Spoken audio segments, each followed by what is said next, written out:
IPL থেকে মুস্তাফিজকে বাদ দেওয়ার পর যেন বদলে গেছে নানান চিত্র। সেটা ক্রিকেটীয় থেকে শুরু করে রাজনৈতিক সবই।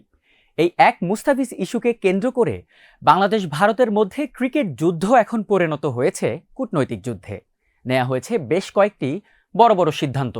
তার মধ্যে প্রধান হলো বিশ্বকাপ খেলতে ভারত যাবে না বাংলাদেশ।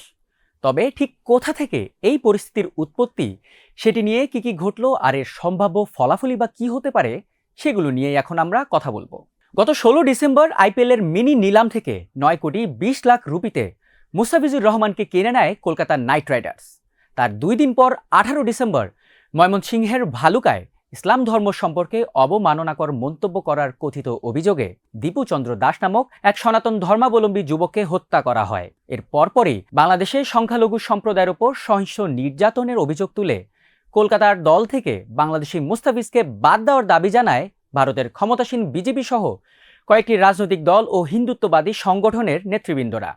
মুস্তাফিজকে দলে নেয় কেকেআরের অংশীদার ও বলিউড তারকা শাহরুখ খানের ওপরও চড়াও হয়ে তাকে গাদ্দার বলে সম্বোধন করেন বিজেপির বিভিন্ন নেতাকর্মীরা। তাদের দাবিতে এক পর্যায়ে ফিজকে বাদ দিতে কেকেআরকে নির্দেশ দেয় ভারতীয় ক্রিকেট বোর্ড বিসিসিআই। তাতে মুস্তাফিজকে এক প্রকার ছাড়তে বাধ্য হয় শাহরুখ খানের কলকাতা নাইট রাইডার্স। এর জেরেই অন্তর্বর্তী সরকারের পরামর্শে ফেব্রুয়ারিতে হতে যাওয়া টি-20 বিশ্বকাপ খেলতে ভারতের দল না পাঠানোর সিদ্ধান্ত নেয় বাংলাদেশ ক্রিকেট বোর্ড বিসিবি। যেখানে শুধুমাত্র মুস্তাফিজের নিরাপত্তা দিতেই ব্যর্থ হচ্ছে ভারত, সেখানে বিশ্বকাপে গোটা বাংলাদেশ দলসহ সংশ্লিষ্টদের নিরাপত্তা নিয়ে তৈরি শঙ্কা থেকেই এই সিদ্ধান্ত নেয় সরকার ও বিসিবি। এরই মধ্যে আইসিসির কাছে নিরপেক্ষ ভেন্যুতে বাংলাদেশের খেলার ব্যবস্থা করার অনুরোধও জানিয়েছে বিসিবি। তবে এখনও কোনো সিদ্ধান্তে এসে পৌঁছাতে পারেনি বিশ্ব ক্রিকেটের সর্বোচ্চ নিয়ন্ত্রক সংস্থাটি।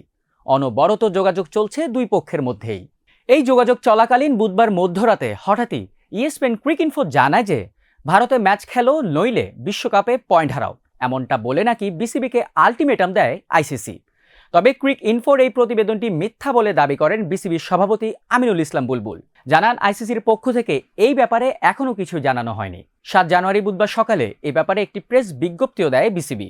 সেখানে জানানো হয় যে ভারতে গিয়েই বিশ্বকাপ খেলতে হবে বলে মিডিয়াতে যেসব সংবাদ প্রচার হচ্ছে সেগুলো সব মিথ্যা। তবে দল ভারতে যাওয়ার ব্যাপারে 7 জানুয়ারি বিকালে যুব ও ক্রীড়া উপদেষ্টা আসিফ নজরুলের সঙ্গে এক বিশেষ সভা করেছে বিসিবির পরিচালকরা। সেখানে সিদ্ধান্ত হয় যে নিরাপত্তাজনিত কারণেই বিশ্বকাপ খেলতে কোনো মূল্যেই ভারত সফর করবে না বাংলাদেশ। সেক্ষেত্রে বিকল্প ব্যবস্থা গ্রহণ করতে আবারও আইসিসিকে চিঠি লিখবে বিসিবি। এখন আইসিসি যদি বিসিবির এই দাবি মেনে নেয়, তাহলে বাংলাদেশের ম্যাচগুলো শ্রীলঙ্কায় শিফট হতে পারে। তখন বাংলাদেশের পাশাপাশি তাদের প্রতিপক্ষ ওয়েস্ট ইন্ডিজ, ইতালি, ইংল্যান্ড ও নেপালকেও শ্রীলঙ্কায় যেতে হবে। সেক্ষেত্রে ডিটেলস সিকিউরিটি প্ল্যানে বড়সড় পরিবর্তন আনতে হবে। বাড়তি 5 দলের জন্য নতুন করে লজিস্টিক সাপোর্ট ব্যবস্থা করতে হবে, নতুন করে ফিক্সার্স করতে হবে, নতুন করে টিকিট ছাড়তে হবে। এছাড়াও আরও অনেক পরিবর্তন তো আছেই। এসব ভেবেও নিজেদের সিদ্ধান্তের প্রতি অনড় থাকতে চাইছে বিসিবি। কিন্তু যদি বিসিবির প্রস্তাবে আইসিসি রাজি না হয়, অর্থাৎ আইসিসি যদি বলে যে ভেন্যু বদলানো সম্ভব নয়, বাংলাদেশকে ভারতেই খেলতে হবে, তাহলে কি হবে? সেক্ষেত্রেও বেশ কয়েকটি আলোচনার দিক রয়েছে। প্রথমত, বিশ্বকাপ বয়কট করতে পারে বাংলাদেশ। এক্ষেত্রে যে 4 দলের বিপক্ষে ম্যাচ ছিল তারা ওয়াকওভার পাবে আর বাংলাদেশ পয়েন্ট হারাবে। দ্বিতীয়ত, বিশ্বকাপ না খেললে ম্যাচের আর্থিক সুবিধাগুলো পাবে না ক্রিকেটাররা। তৃতীয়ত, বিশ্বকাপ থেকে বিপুল পরিমাণ আয় থেকে বঞ্চিত হবে বিসিবি। কিন্তু এসব ছাপিয়েও নিজেদের আত্মসম্মান ও পুরো দলের নিরাপত্তাকে প্রাধান্য দিচ্ছে বাংলাদেশ সরকার ও ক্রিকেট বোর্ড। যদি খেলতেই হয়, তাহলে ভারতের বাইরে গিয়েই বিশ্বকাপ খেলবে বাংলাদেশ। অন্যদিকে মুস্তাফিজ ইস্যুকে কেন্দ্র করে বেশ কিছু গুরুত্বপূর্ণ সিদ্ধান্ত নিয়েছে দুই দেশ। ফিজকে বাদ দেয়ায় বাংলাদেশে আইপিএলের সব খেলা ও অনুষ্ঠানের প্রচার ও সম্প্রচার বন্ধের নির্দেশ দেয় সরকার। 5 জানুয়ারি সোমবার এক বিজ্ঞপ্তির মাধ্যমে নির্দেশটির কথা জানায় তথ্য ও সম্প্রচার মন্ত্রণালয়। এদিকে দুই দেশের এই বিবাদের জেরে বিপিএল থেকে নিজের নাম প্রত্যাহার করে নিয়েছেন ভারতীয় সঞ্চালক ঋদ্ধিমা পাঠক। ঢাকা পর্ব থেকে বিপিএলে যোগ দেওয়ার কথা ছিল এই ভারতীয়র, কিন্তু এখন তা আর হচ্ছে না। শুধু তাই নয়, দুই দেশের সম্পর্ক যখন উত্তেজনার চরম পর্যায়ে, ঠিক তখনই 7 জানুয়ারি বাংলাদেশি একাধিক ক্রিকেটারদের সঙ্গে চুক্তি বাতিল করেছে ভারতীয় ব্যাট কোম্পানি সান স্পাইরালস গ্রিনল্যান্ডস এসজি।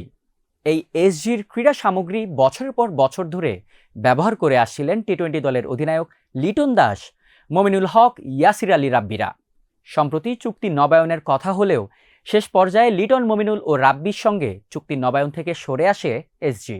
এই যুদ্ধে কে জিতল কে হারল তা মুখ্য নয়, মুখ্য হলো রাজনীতির জেরে আইপিএল থেকে মুস্তাফিজকে বাদ দেওয়ার প্রতিবাদে সাহসী পদক্ষেপ নিয়ে ভারতকে সঠিক জবাব দিতে সক্ষম হয়েছে বাংলাদেশ ক্রিকেট বোর্ড, যা ভবিষ্যতের জন্য উদাহরণ হয়ে থাকবে।